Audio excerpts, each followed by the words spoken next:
Welcome to Strung Out, the podcast that looks at life through the lens of an artist. Your host is the artist, writer, and musician, Martin Lawrence McCormack. Now here's Marty. Welcome to Strung Out, and I am back here with Jonas Friddle. We are doing another podcast featuring his music and talking a little bit about singing, songwriting, and just Jonas has the extra added benefit of being a teacher himself, and has taught. You're teaching at schools, some jug band, and yeah. I love the jug band blues music. I got into that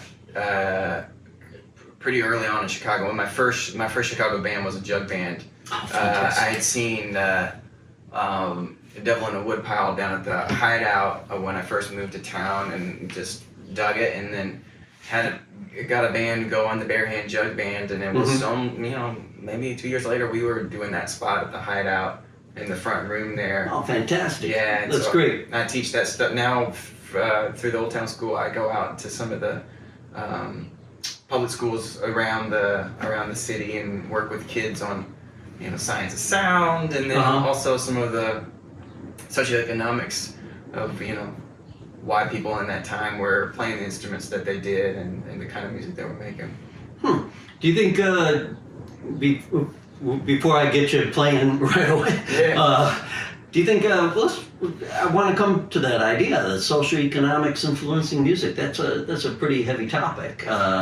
And I'm just curious, in today's world, do you feel like folk music is striking a chord with anybody with the social economics? We're in the inflationary times. There's hard times for some folks. Or do you think maybe being too crazy about it? No, I think you're probably right. I mean, the economics always influences the kind of music that's around. For the jug band era, it was, for some folks at some certain spots of it, it was influenced by access to instruments, either places in their area to get them, or finances. More like the people making it didn't have the resources to go buy a trumpet, Sure. So maybe they would play the comb and try and simulate some of the sounds out of that. And then of course other jug bands were just, they enjoyed the sound of the hearing other people and were emulating that sound later on. And for now, that's what an interesting question.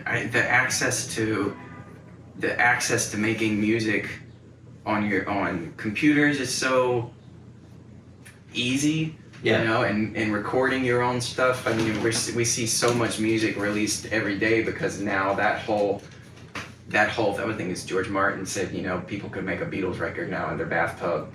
It's there's a lot of truth to what he said, because yes, we're in an era where everybody can put together an album. I guess the question is you have to cut through a lot of noise if you're going to find the gems that are out there. Maybe, is that it? I think so. I mean, when we talk about Chicago and maybe local venues having a resurgence or a resurgence of some sort, I honestly think the future of music is probably hyper local. I mean, you tour. I don't live that life, but my understanding is that prices have gone up and everything, but artist pay certainly hasn't. No. Right? It's still a difficult way to make a living as far as being a touring musician, or even an area musician playing around. However, I've noticed since the pandemic, I've noticed a resurgence in smaller venues. Mm-hmm. And I think people are beginning to get in touch with that feeling, like you said, hyper local. Yeah, I think just going to your local spot and trusting that spot to have something good, not needing to it doesn't have to be your most favorite band on the radio at the time to bother to go watch it. You can go watch the local country band and go two-stepping.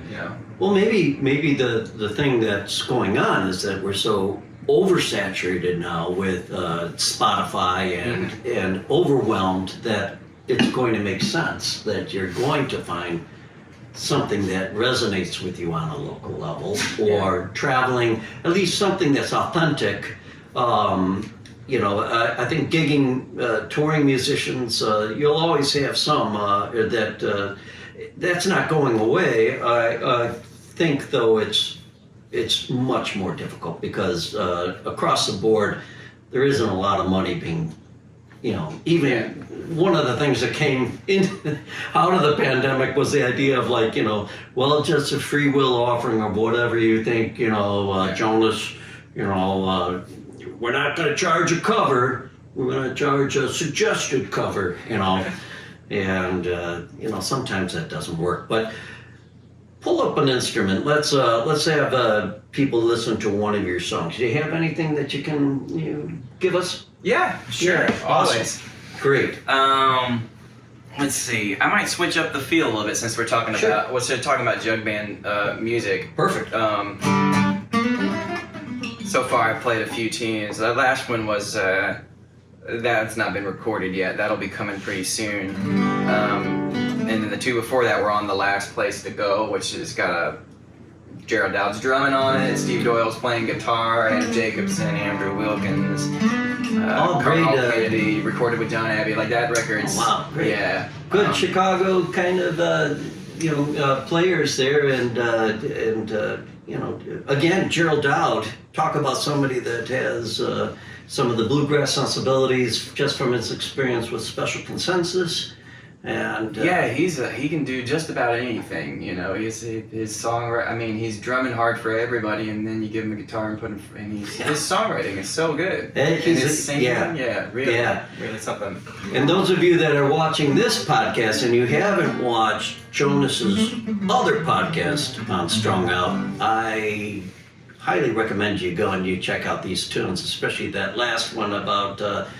Flying down to Cuba out of JFK, just a great little look at the post-Cold War era in some ways, but just you're touching on a lot of different things. But give us a tune and so this will be off of so during the pandemic I turned back to jug band music because it's kind of it's got a lot of happiness in it, and it was a good time to kind of balance out the feelings of the time. So I wrote a whole record called Jug Band Happy Hour of original material that was loosely inspired by my days in a jug band. And this is a song about one of my favorite things to do. Jug band music has a lot of songs about food.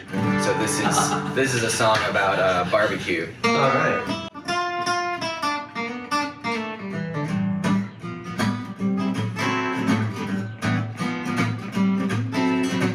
Set the smoker to 225. You salt the pork shoulder overnight. You rub in the cayenne, the mustard, and the pepper. Pull out your folding chase, sit there forever. If there's one thing I know how to do, I make a pulled pork barbecue and I sit in the smoke. I watch the world go up in flames, up in flames. There's some people gonna give up the ghosts. Some visualize what they want the most, while some see Jesus in a piece of toast when times get hard. I ain't no chicken, don't know he's dead. I'm playing kickball with his own head. I'm iced tea, babe, I'm Wonder Bread. I keep it cool in my backyard, cause there's one thing I know how to do. What's that? I make a pulled pork barbecue and I sit in the smoke. I watch the world go up in flames. Up in flames. You keep it low, real low. You make it slow, so slow. Ah, ooh, ah, ooh, ah, yeah.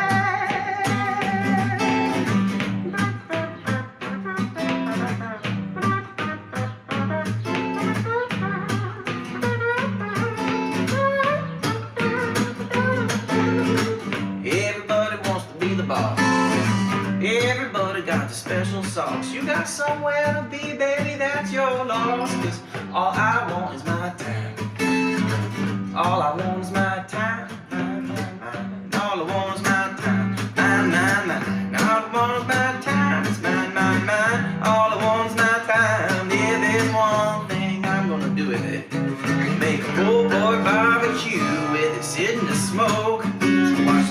go up in flames, up in flames, up in flames, up in.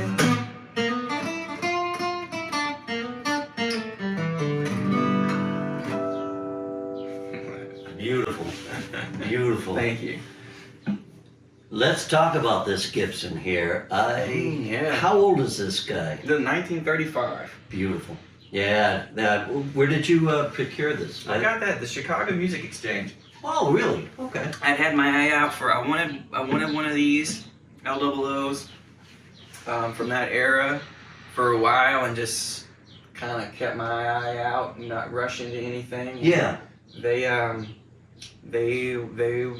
had this one come across, and they were running a whole Gibson kind of thing for the weekend, and I just ran right down and snagged it. Yeah, good on you. Felt pretty good. It's one of the things about Gibsons from that era, I think, is the neck itself it's just made for a singer-songwriter. Yeah, big old chunky necks, like half a baseball bat, which I really like. That, and it's one of the things I like about that Chuck Lee banjo too. Is Yeah. a lot of banjos have like a really thin line Uh-huh. kind of thing going, and he makes a nice chunky neck on there. I like feeling like I'm holding on to something. I've seen banjos. There was a guy down in Tennessee that would actually take a guitar neck Oh, and put it on a banjo, yeah. which was really, really cool.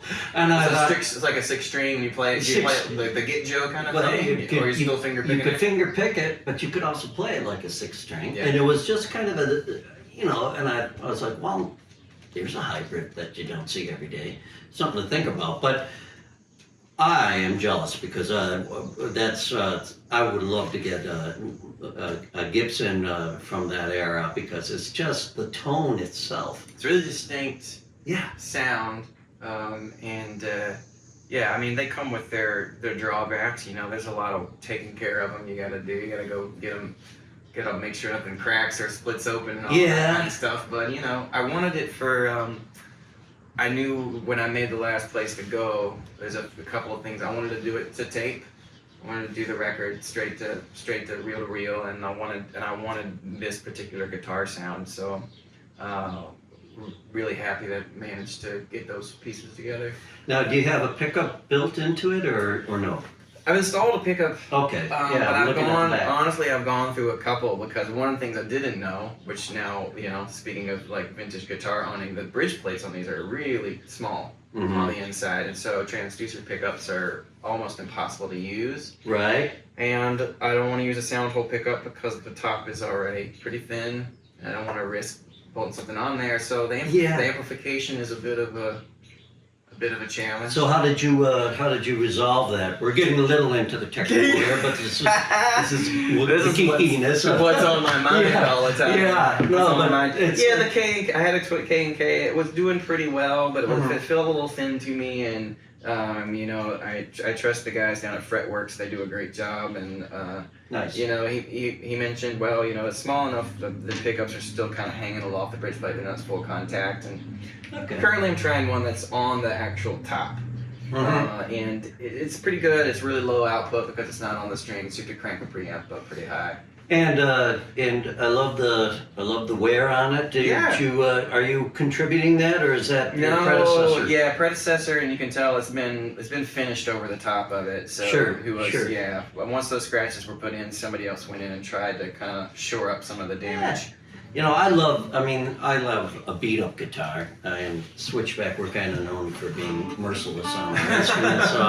And Brian Fitzgerald's gone through, I think, 2 or 3 guitars. In fact, I have a Yamaha down in the basement that he was starting to dig a hole through, and I was like, you know, dude, you better get your own guitar. Yeah. You know, let's before we take a break,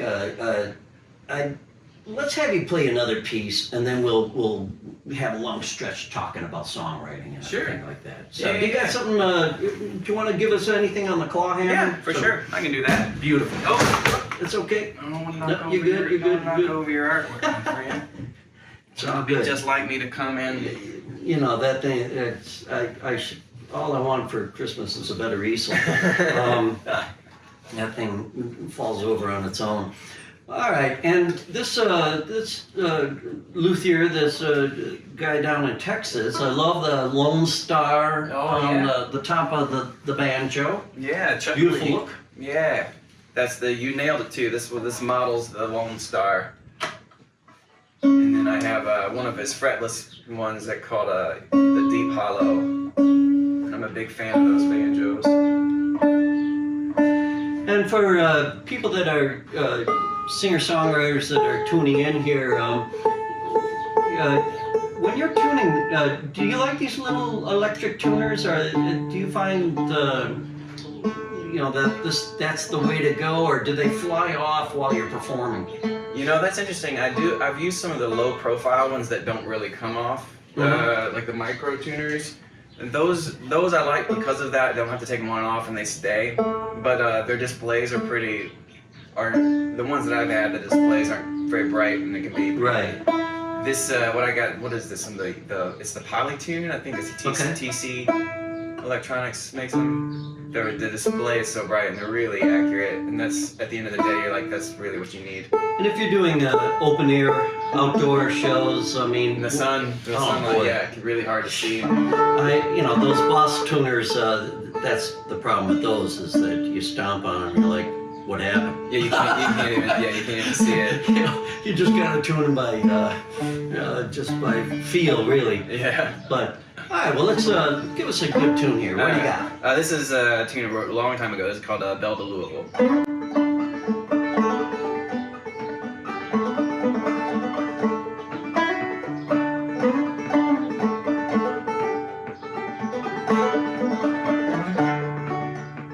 I searched the river from the top of the hill, looking for the belle de Louisville.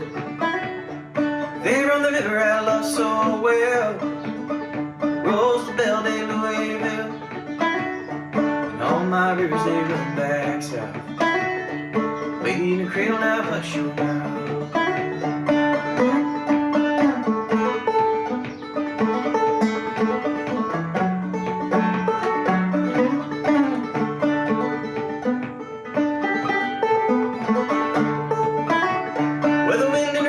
Chicago, know the climate don't suit my clothes.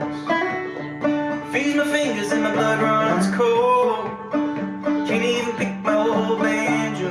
And all my rivers they run back south. Baby in the cradle now, hush your mouth.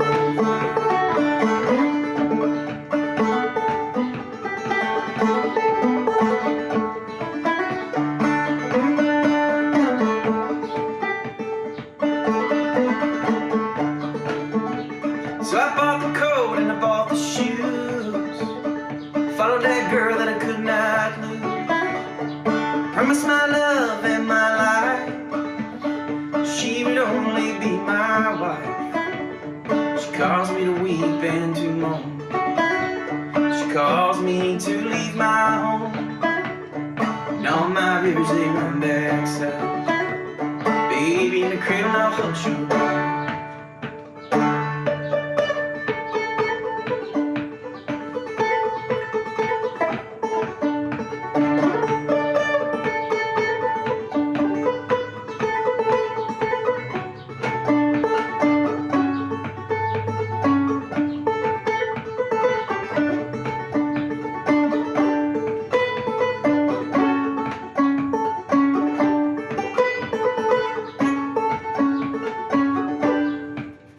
Sometimes I stare at Lake Michigan, dreaming now I'm back home again. There on the banks of the Ohio, there's that old steamboat road. And all my rivers they run back south. Baby in the cradle now, hush your mouth. All my rivers they run back south. Baby in the cradle now, hush your mouth. Great. You're listening to Jonas Friddle, and we are talking about the philosophy of art here on Strung Out. And we'll be back after just a brief break. Don't go away.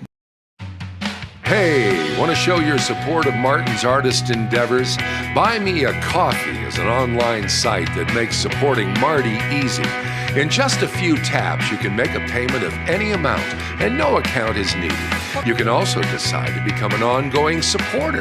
Go to martinmccormack.com and click on the words Support Martin. Let's help Martin keep it all caffeinated.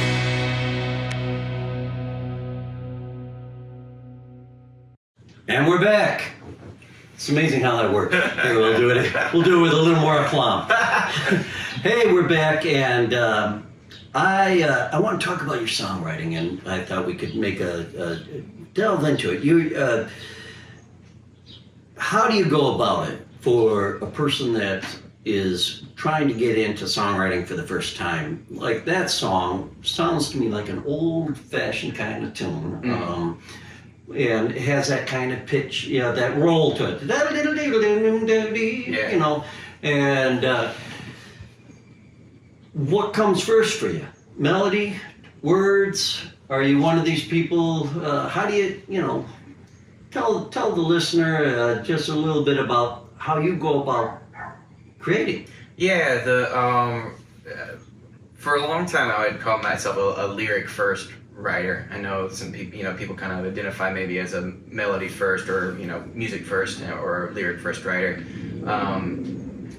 So that's still kind of the place where I set myself, though, because I recognize that about myself. I try to balance it out. I try to spend some time coming up with the music first and applying lyrics second, just to make sure that there's like some variety to my output, so I don't fall into, after having done this written songs for 20 years or so, try not to fall into the same musical patterns all the time because the lyrics, kind of come out phrased the same.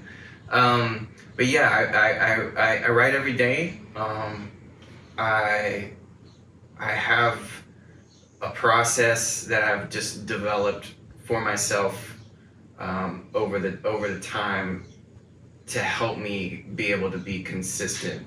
So for people, I can't remember the number, but I know Carole King mentioned how many tunes she had written before she felt like she had written her first good one, and it was a lot. The number was large. Are you a paper and pen kind of guy, or are you a computer guy? Yeah. Or are you here's my cell phone, here it comes? No, I am a paper and pen kind of guy. Cool. When I teach songwriting classes, I break down. When I teach system writing, specifically trying to develop your own process, I have a class called 3 Notebooks, and I have a system that's spread them out on the floor. Each notebook is dedicated to a certain step of the process, so that I can kind of keep them, what am I doing right now, kind of clearly in my head. Okay. Demonstrate that. Now, what do you mean, 3 notebooks? So you have, and you're using all 3 for one song? Right. Yeah. Wow. So for me, the process that I've settled on is broken up into the first stage, which is free writing, and so the first notebook has there's a system to it, but essentially it is trying to write without filters in a way that creates a bank of language, usually inspired by a prompt, either manufactured or if there was an actual thing that day that needed to be written out about, but without trying to write the song right off the bat. I think a lot of it is about not trying to write the song, just like sit down and there, I did it. Right. Because you're cutting off a lot of opportunities for it to change into something. A lot of the things I consider to be the best stuff to come out of my writing has often changed midstream. And so I'm trying not to cut any opportunities for that off early. So there's the free writing, it lasts for a certain amount of time, and then I comb through that to find the pieces I think I want to use. And I move those pieces to the next notebook. And so that I've kind of, paying for gold. I've gotten. Yeah, I was just gonna say, it's like you got a placer. You got right. Wow. And mentally, it helps me keep moving. Sure. Like, that part's done. Don't revisit it. Yeah. Now I'm doing this. And that second notebook, there's it would be a lot to go into now, but there's a system for exploring those ideas and starting to bounce them off of each other combining those nuggets in different ways to see if they speak to each other, if any new ideas come from those good chunks of the free write. And once those discoveries have been made in the second notebook, which is all centered around this writing process called collisions, which is just taking your ideas and trying to slam them against each other and see if something new is born out of them. I take the refined pieces of that and I move them to the third notebook, which is about structuring the final idea. So I've got the raw material at that point. I feel like it's ready to go, and then the third notebook is about applying several different sort of structural formats that I find fit my personal taste. You know, there's tons of structures out there that are great for other people to use, but for my voice, the ones, you know, I've settled on mine, and so I take them and I kind of apply them into those structures, and it's more about puzzle pieces and problem solving at that point. When you write a song, are you thinking then when you get to the third notebook stage, okay, I'm going to put in a certain key for my voice, or do you get like, are you one of those kind of artists that thinks, well, I better not do this in D because I just did, you know, that last song in D. So, Jonas, how high can I sing? Are you doing that kind of thing, or are you your structure, or I mean? I definitely am. I mean, when you talk about music first or lyrics first, like all of that thought process is lyric based, but definitely I have, you know, just voice memo recording after voice memo recording when there's a musical idea that I like. Yeah. And so at a certain point in that writing process, I might start to say, oh, I've got this thing in the bag that I think fits. And so when the music starts getting introduced, then the writing starts to move with it, and those things start to work together, which is nice. I just save that part of the process for a little bit later. Okay. Yeah, my range is not large, so I'm gonna play my strengths. I'm not gonna push my luck on the keys and things like that. Well, I think that's wise, and and I think every artist that I've interviewed seems to have their junkyard of tunes that they go out and say, hey, you know, I think I might have a melody out there. And for you, it's on the phone or recording, right? Yeah. So the music itself is a little bit different from the lyrics itself. And wow, that's a very thorough process. The first I've ever heard of it, and I think it's I think it's great, actually. Well, you know, yeah, I've got 2 kids, and I've got, you know, a lot of students, and I've got a pretty active gigging life. If I want to keep writing, the time is compressed. And so for me, it was it's important to me because it makes me, you know, it's part of my life. Writing makes me feel better, and so cutting out, making it a 30-minute process every day. I mean, it doesn't produce great stuff every time, but I can do it. I can get it done in 30 minutes, and then if I have something worth working on, I can find other time to really dig into it. Are you the kind of musician that has a radio going on in his head all day, or are you maybe because you're a teacher, you know, you have to have that 30-minute session to turn the radio on? Yeah, as far as for my personal work. Yeah, your personal work, and you know, I like, you know, is there a Jonas Friddle radio, you know, 24/7 kind of plan, or are you, you know, what's inside the brain during the day where the muse is, you know? Yeah, there's a lot of hustling in this life. So when I'm at work, you know, the amount of like email life that a gigging musician has is pretty intense. Yeah. They don't ever tell you that. So, and you know, you have to be your own web designer a lot of times. And so, yeah, the daily grind, I'm pretty task focused on those pieces, which is all the more reason to carve out the time that radio you're talking about to turn it on, because I don't have whatever it takes to kind of simultaneously you know, teach fiddle tunes, but then also have songwriting kind of going on in the back.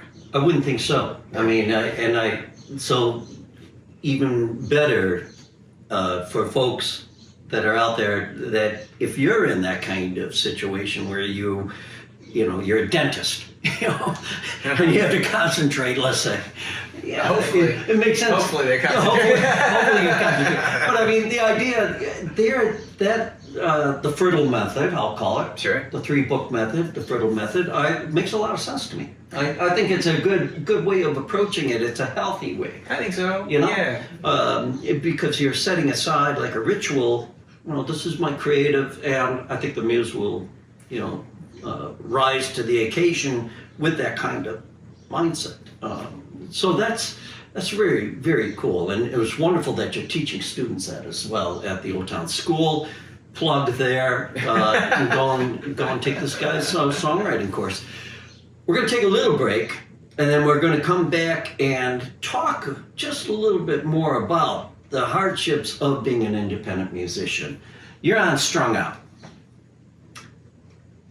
And we're back. And prior to the break, we were talking, just touched the difficulty of being your own web designer, your own promoter, your own whatever. It's an amazing thing. I just read an article not too long ago. It was a British paper or whatever. I found it just going through my computer. But they're talking about the fact that independent artists such as yourself really hold up the music industry. With the collapse of record labels and the whole structure that existed, I would say all the way up to maybe 2000, I'll be generous, 2004. Where you did have an industry that was looking for an artist such as yourself. And, don't worry, Jonas, we'll have R&R and that sort of thing. And now that's kind of gone. So you have to wear so many different hats. Yeah. And how do you explain that to somebody that approaches you and says, I want to get into music. What do I need to do? Well, I don't know that I have, I don't know that I have any advice that's going to help anybody. And when people ask those kind of questions, I can simply tell them what it is I do. Yeah, that's the best. Which is learn every part of it. Mm-hmm.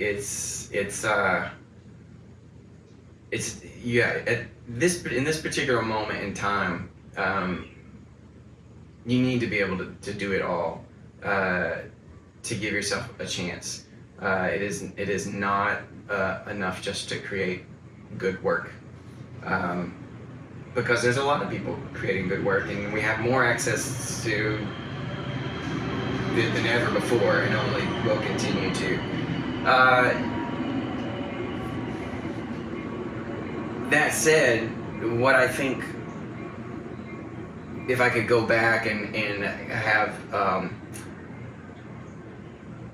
a talk with younger Jonas, it would also be to balance that out without trying to shoulder it all yourself all the time. I think being willing to ask for help and having a network of people to support you is really important. And it's something that you can see exists. It's one of the things I like about bluegrass music or traditional music, different formats, is there's a really nice tradition of people who are successful at a high level still being very generous with their time and their help with people who are up and coming. You've mentioned Special Consensus a little earlier, and I know Greg working with the Sullivan Sisters, who are a young bluegrass band, a bluegrass duo in Evanston, and they're doing phenomenal stuff at a young age as high schoolers, and you see the community of bluegrass coming around to give them every opportunity to, and that's cool. Reaching out and asking for help is important, but also you got to be willing to do your own legwork. So some sort of balance between those two things. Where maybe a record label used to do that for people. I think a record label did do that for people in back in the day, and it just doesn't exist anymore. It's gone. So, which makes me kind of curious if like an institution like the Old Town School of Folk Music should be teaching something about the business of the music business. Yeah, I mean I've seen sort of the weekend workshops, sort of one-off maybe panel discussions on the topic, but yeah, I mean if we had a record label exec come in for a session, and I would take that course. Yeah, I would too. I mean, it's funny. I mean, yeah, I don't think that's. It's one of those things that I think anybody that's an independent musician, for the most part, you have to just accept the fact that you are going to be your own record label. You are going to be your own producer. You are going to be the person, booking your shows. You're going to be the one promoting the shows. You're going to have to make your own posters. So much of that now is incumbent upon the artist.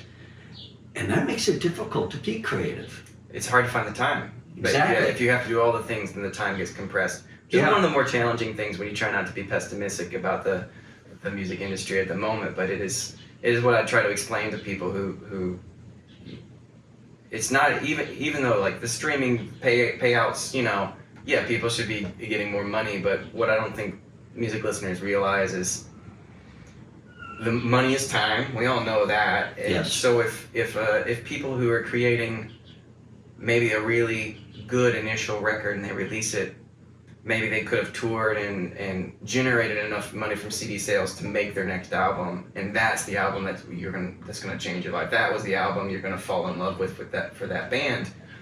But these days, if they can't sell the CDs, they can't make any money from streaming that first record, then they all go 9 to 5 jobs. They can't make the second record. So that record never exists, the one that you were hoping to get out of that particular creative. So there's just so much creative work, I think, that will not happen because people just can't get enough momentum from that. It's so hard to get that momentum from the starting point. I think you're right. And I think the danger of that is then that working musicians and this article kind of alluded to that. It's you're cutting off the artists at their knees before they can even get going, because it's just so counterproductive and exhausting. Yeah. But there is some hope in as we mentioned on the last podcast. I think I like you used the term hyper-local, and I think that's a great way to describe not only what I would love to see for the Chicago area, a renaissance of the folk scene with some vibrancy, but also there might be something there. I've known a couple groups of musicians up in like northern Michigan that had like a cooperative kind of spirit going, and a genuine cooperative. Yeah.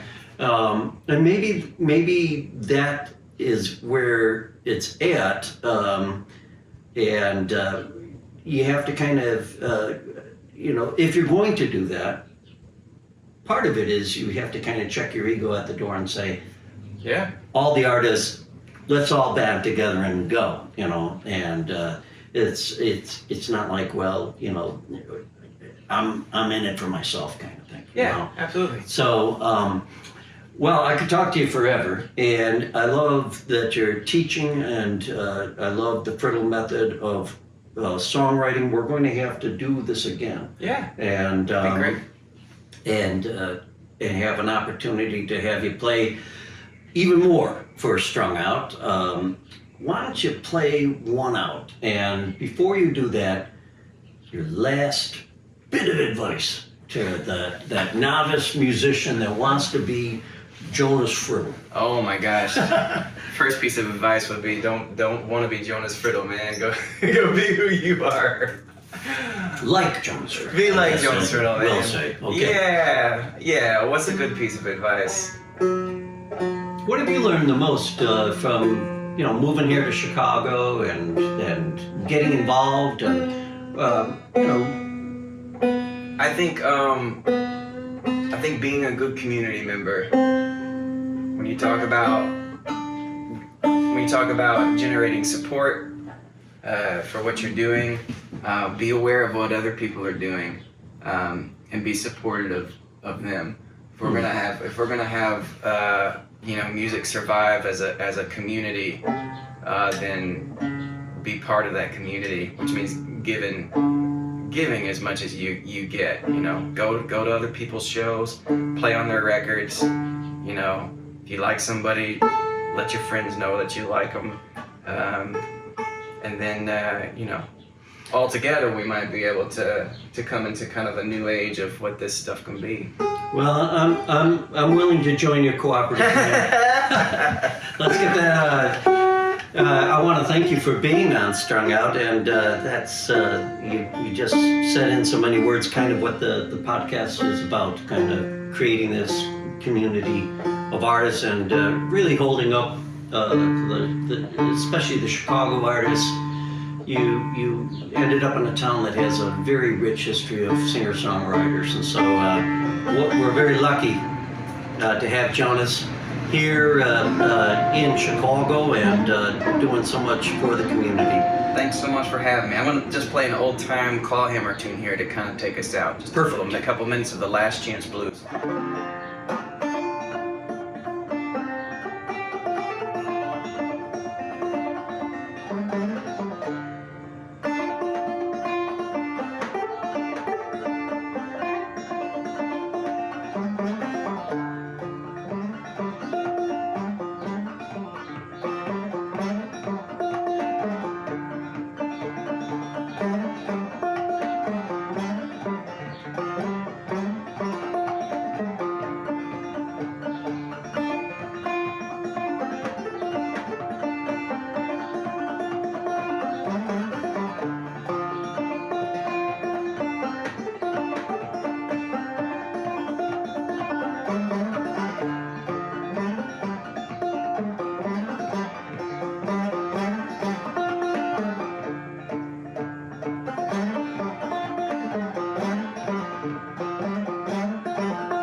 Last chance. All right, last chance there, and want to thank again Jonas Friddle for being with us here on Strung Out, and also for you for listening and tuning in on YouTube, for those of you that are doing that. And until next time, take care. Bye-bye. Thank you for listening. For more information about this show or a transcript, visit martinmccormack.com. While there, sign up for our newsletter. See you next time on Strung Out.